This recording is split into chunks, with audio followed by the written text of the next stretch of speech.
சத்தியவசன நிகழ்ச்சியை பார்த்து கொண்டிருக்க ஊருக்கும் எனது அன்பான வாழ்த்துதலை தெரிவித்துக் கொள்கிறேன். இந்த புதிய வருடம் வந்து மாதங்கள் உருண்டோடி போயிருக்கிறது. February 14 வித்தியாசமான கொண்டாட்டங்கள் எல்லாம் நடந்தது. உலகக்கிண்ண போட்டிக்கான போட்டிகள் நடந்து கொண்டிருந்தது. இந்த வேளையிலையும் எங்களது வாழ்க்கையிலையும் புதிய வருடத்தில் நாங்கள் நிறைய காரியங்களை யோசிச்சிருக்கலாம். ஆனால் சில நேரம் உங்களோட வாழ்க்கையிலையும் நிறைய யோசிச்சிருப்பீங்க. ஆனால் எப்போவாவது நீங்கள் யோசிச்சிருக்கீங்களா, ஐயோ நான் தனிமையாக இருக்கிறேன், எப்படி வெறுமையாக இருக்குது, நான் எல்லா ரீதியிலையும் நான் தனித்து விடப்பட்டேன் என்று நீங்கள் யோசிக்கிறீங்கன்னு சொன்னால், அப்படி யோசித்த ஒரு மனிதன் முதலிலே நான் அப்படி இருந்தேன் இப்பொழுது எப்படி மாற்றப்பட்டேன் என்று சொல்கிறதான அந்த மனிதனது வாழ்க்கையிலிருந்து நாங்களும் கற்றுக்கொள்வோமா?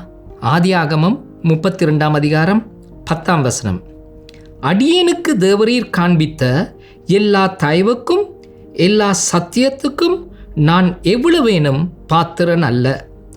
நான் கோலும் கையுமாய் இந்த யோர்தானை கடந்து போனேன். இப்பொழுது இவ்விரண்டு பரிவாரங்களையும் உடையவனானேன். நான் கோலும் கையுமாக கடந்து போனேன். இதை யார் சொல்லுகிறார்னு சொன்னால், யாக்கோபு சொல்லுகிறார்.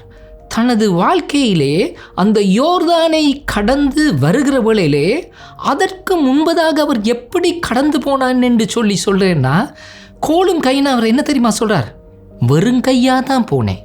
ஆனால் இப்பொழுது 2 மடங்கு பரிவாரங்கள்னா எனக்கு அத்தனை வேலைக்காரர் இருக்கார்கள், ஆடு மாடு மந்தைகள் இருக்குது, அவ்வளவு பணத்தோடு சந்தோஷத்தோடு நான் போகிறேன் என்று சொன்னார். அது எப்படி சாத்தியமாகும்? சில நீங்களும் யோசிச்சு கொண்டிருக்கலாம், நான் வெறுங்கையமாக இருக்கிறேன்.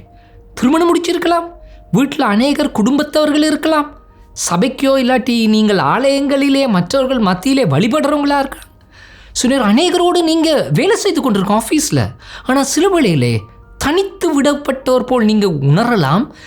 தனித்து விடப்பட்ட உணர்வு மாத்திரமல்ல, சிலர் எங்களுக்கு ஏற்ற ஒரு பொருட்களும் இல்லாமல் இருக்கலாம். அவனும் அப்படி தான் சொல்கிறான். ஒரே ஒரு தடி மாத்திரம்தான் இருந்தது. அவன் சொல்லுகிற காரியம் கையின்னு சொல்கிறது, அதில் வேறு ஒன்றுமே இல்லை, நான் ஒன்றுமே கொண்டு போகவே இல்லை. ஆனால் இப்பொழுது நான் இப்படிப்பட்டவனாக திரும்பி வந்தேன் என்று சொல்லுகிற வேளையிலே அதை யார் செய்தார்?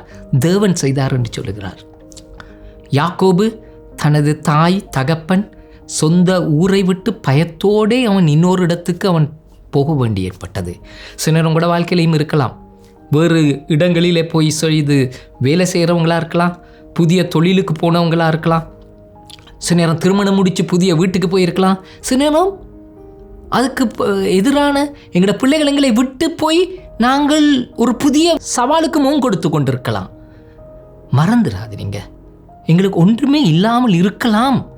ஆனால் தேவனை நம்பி நாங்கள் இருக்கிற இடத்திலே நாங்கள் வாழ்க்கை வாழும் பொழுது ஆண்டவர் எங்களை திரும்பி கொண்டு போகிற வேளையிலே வெறுமனே அனுப்புகிறவர் அல்ல. ஆகவே இதோட அர்த்தம், இந்த உலகத்தில் நாங்கள் மற்றவங்களை விட பெரிய பணக்காரனாக பொருட்களோடு இருக்கிறத மாத்திரம் சொல்லவில்லை.